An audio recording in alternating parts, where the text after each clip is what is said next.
Football on Off the Ball. With Sky. Watch Leeds take on old rivals Man United on Super Sunday. Live, only on Sky Sports.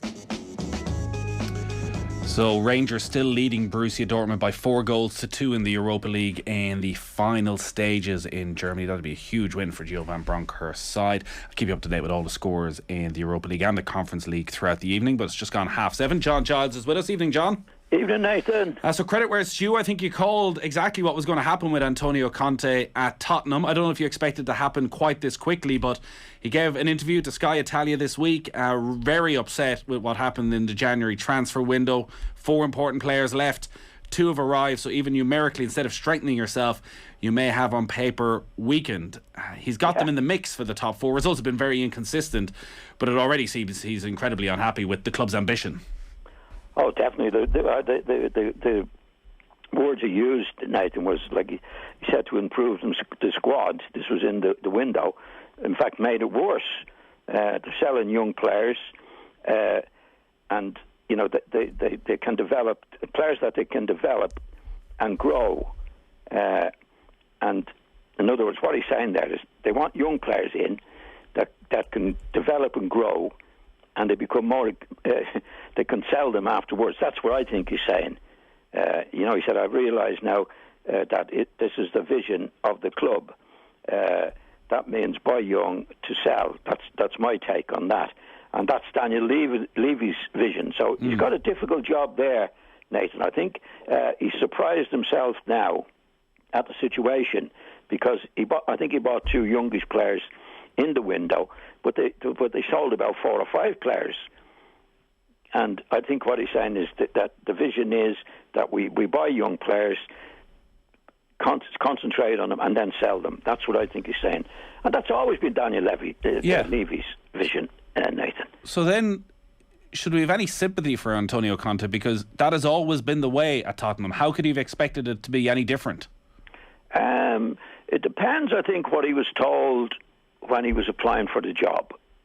I think this has taken him by surprise, to be honest, because, as you say, anybody that's gone into Spurs should know that this is Daniel Levy's club and this is the way he's going to do it. So I think he's backing up a little bit here, Conte, that he didn't expect this, or he might have talked about it at the time when he was taking the job, and maybe given certain promises that this wouldn't be the case. But he seems to be very, very dissatisfied about the situation at the moment. And if that continues, and I think it will continue, I wouldn't be surprised if he left in the summer. There is a bit of a pattern then emerging with Conte. Like, he doesn't suffer fools, doesn't hang around if he's not getting what he wants. Left Inter Milan after winning the title last season because he was unhappy with the way the club were going about their business. So there is a precedent for him upping and leaving before the contract finishes. If he were to leave again that quickly, would it damage him? Would it damage his reputation? Or do you still think he'd have a pick of clubs? I don't think it would damage his reputation at all, Nathan, to be quite honest. What he could do, which would damage his reputation, is stay and try and work around the situation. And you can't work, in my opinion, you can't work around that situation. It is what it is, and I don't think Daniel Levy will ever change his ways because he's got Conte now. He knows what Conte is like, what he's done in the past, and he's a very, very independent individual, Nathan. He's not a young guy that's looking for a job and will put up with any circumstances. This is an experienced guy who I would say would be a very, very wealthy individual that's not doing it for the money and knows exactly what he wants and has the experience to say, well, if this is the situation, I'm not hanging on. Because a lot of ex-players go into management, first of all, who need the money and have no chance of getting a job elsewhere. And they have to stick with it, Nathan. Actually, they have to go with the Daniel Levy's of this world when they're starting off. They're so desperate to get the job because there's lots of 6 or 7, 8 people look in line to get the job. He's not one of those. Conte's not one of those. As you say, he left Chelsea. He wasn't sacked at Chelsea. He left, what team was he in there? Inter Milan? Inter Milan, yeah. Inter Milan, where he'd won the league with them. He wasn't sacked there. He left because there was no future. He saw no future at the club because I think they were short of money. So I think when he went to Spurs to talk to Daniel Levy, he said, "This is what I want. This is what I want to do." And I'd say that those terms were agreed, or else he wouldn't have taken the job in the first place, Nathan. So I think what he's saying now is, this is not what I bought into. You know, they've lost about 3 or 4 players in the market so far that he was after, and I think they signed 2 youngish players. And what he's saying is, I can see now what the vision of the club is. Is he getting the most out of the players that are there? They've lost their last 3 league games, beaten by Chelsea, beaten by Southampton, and then really abject performance against Wolves last weekend. When you look at the talent that is in that Tottenham squad at the moment, has he improved them? Oh yeah. He lost the last 3 matches, but he won 7 or 8 or 9 matches in his first go, Nathan. I think he's done a good job with the resources that he has, no doubt about it. But they're just not there. They're not good enough, Nathan, and they haven't been good enough for a while. So what I saw of the Spurs, they're better than before he took over. I'm sure about that. But he knows now. I mean, he's played Chelsea, some of the top teams in that. I know he's some of the bottom teams as well. But he doesn't have the players. From what I see of them, I thought he got a good tune out of them before the last couple of matches. But I don't think he's got good players in relation to Manchester United, Manchester City, or Liverpool, or any of a lot of other teams. He just doesn't have them. And what I think he's annoyed about, he got 2 players in who were youngish players, but all the other players that he wanted, the more experienced players, he didn't get any of them. That's what he's saying there. We're worse now than when we were at the beginning of the season, or his time there. All our football coverage brought to you by Sky. Don't miss Manchester City against Spurs. That's on Saturday Night Football, live only on Sky Sports. Manchester United in that race for the top 4 got a really important victory against Brighton in midweek, under a bit of pressure in the first half, but goals from Cristiano Ronaldo and Bruno Fernandes. But another week again dominated by stories off the pitch. Gary Neville very vocal in his criticism of the amount of stories that are coming out of Manchester United, the questions about Ralph Rangnick, the questions about his assistant manager. They're not happy with the standards of training. There's an awful lot of sideshows going on at Manchester United. It doesn't feel as though Rangnick or anybody can get a grip of that dressing room at the moment. I think you're absolutely right, Nathan. But don't forget, he's there as the interim manager, Nathan. And we've spoken about this before. Your listeners might be fed up with me on this. Interim managers doesn't work, in my opinion, because you have to, as a player, and I know as an ex-player, that the manager has to be the boss, and you have to feel he's there forever. And you're all there forever. You have to please him. You're going to deal with his contract. We're going to do all the things that you have to play well to do what's needed for next year. Now, if you know he's an interim manager, I think the attitude is, especially with a lot of players at Old Trafford, he probably not going to be here next year. I'm not going to buy into what he's doing. He's not going to be here next year anyway. I don't have to please him. That's what happens.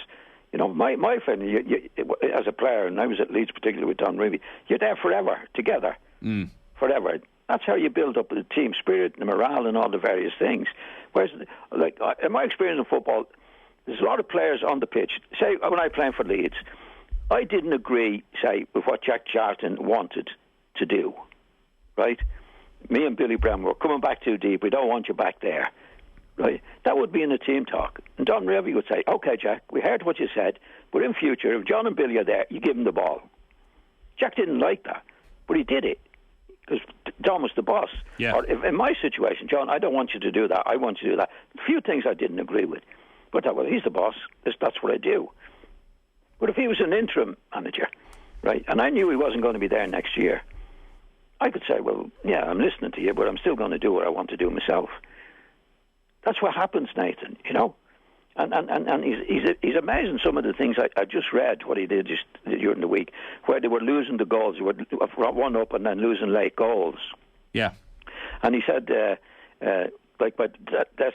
some say we should be 3 or 4 up at that particular time. I spoke to Sash Lenz, I think it is Lensc, right? He's a psychologist. Yeah. right? I spoke to Lenz about that. The only thing we can do is speak to the players one by one and the whole team about why we concede to go the late goals and what we should do afterwards to score the second and third when we scored the first goal. Now, this is a psychologist, right? Now, the reason he should know, if he knows his stuff, why, as a football man, they're losing these late goals in the game. That's not up to the psychologist. That's up to him, because they must be doing something wrong, not giving the ball away, whatever they're doing. That's a football man's job to sort that out, not the psychologist, Nathan. You don't think there's maybe a mental side to it, that there's a lack of confidence in the squad at the moment, that when they don't get the second goal, there's a nervousness that a psychologist can work with the players? And No, not the psychologist. The manager in the football terms is a psychologist, Nathan. It's part of the job, right? The manager doesn't think himself a psychologist. But obviously, when Manchester United are losing the goals, they're doing something wrong, right? It's not their heads. They're just doing something wrong. They're not backing each other up or whatever it might be. I don't know. But if I was the manager, I'd want to know, why are we losing these goals, and to put it right. You know, they're the players. They're the players. And obviously, they're giving the ball away. They're doing something in a football sense, not a psychologist sense, because the manager has to be in certain terms. He's not a psychologist in a medical sense, but in a football sense, he has to be, Nathan.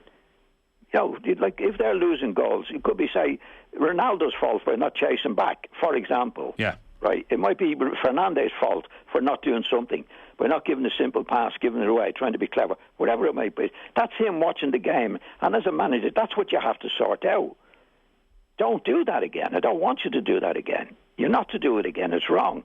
And it goes through the whole team. But you can't call a psychologist in, Nathan, to talk, in my opinion, to talk to the lads as why they're losing goals late on when they should be in front. When they get the goal in front, Nathan, they're obviously doing something wrong, football-wise, and the manager has to put that right himself. Yeah. He has to see it. You know, that's what I can't understand when I read that. I think, well, why is he calling a psychologist? You see that yourself, what's going wrong. And it's happened a few times, 3 or 4 times to United when they're goal up. But that's a football thing. So that's something they're not doing right. You know, they're sitting back, or they're going too far forward, or they're taking too many chances, whatever it might be. That's his job, and that's any manager's job to sort that out. So your feeling is he's passing the buck? Definitely. Psychologist. You know, psychologists have a job to do, but that's usually to work on players who might be having problems, in my opinion, outside the game. You know, or maybe a bit nervous going into the game. They can help in that way. But psychologist is not going to help, in my opinion, when you're in front and you should be winning 2 or 3 more and you're not, and you finish up throwing the game. That's what's happened to Manchester United up to the other night when I know they won 2-0. But that's the manager's job. You know, what were you doing? There's some reasons. When you're losing goals like that, Nathan, there has to be a reason for it on the pitch. There has to be. But that's what you have to see. You know, the centre-back, the full-back might be in the wrong position, should have been on the cover. You know, the midfield player's gone too far forward when they shouldn't be. They should be sitting back. That's a football problem. And he's to solve that. The game on Sunday, the John Giles derby, Leeds against Manchester United, Ellen Road, 2 o'clock. It's going to be live here on Off the Ball. First league meeting between the two sides in almost 2 decades. I'm sure the atmosphere is going to be absolutely red hot. The rivalry between Leeds and Manchester United, someone who spent most of their career with Leeds, how fierce a rivalry is it? I don't think it's much now as it used to be. Right. And, you know, when Leeds were doing well and they were challenging United, and at one stage where I was lucky enough to be there, where we dominated United for a few seasons. I think it started obviously when Leeds were first promoted, and they knocked Manchester United out of the cup semi-final of the cup, and beat them at Old Trafford. It started then because Leeds didn't have a history really.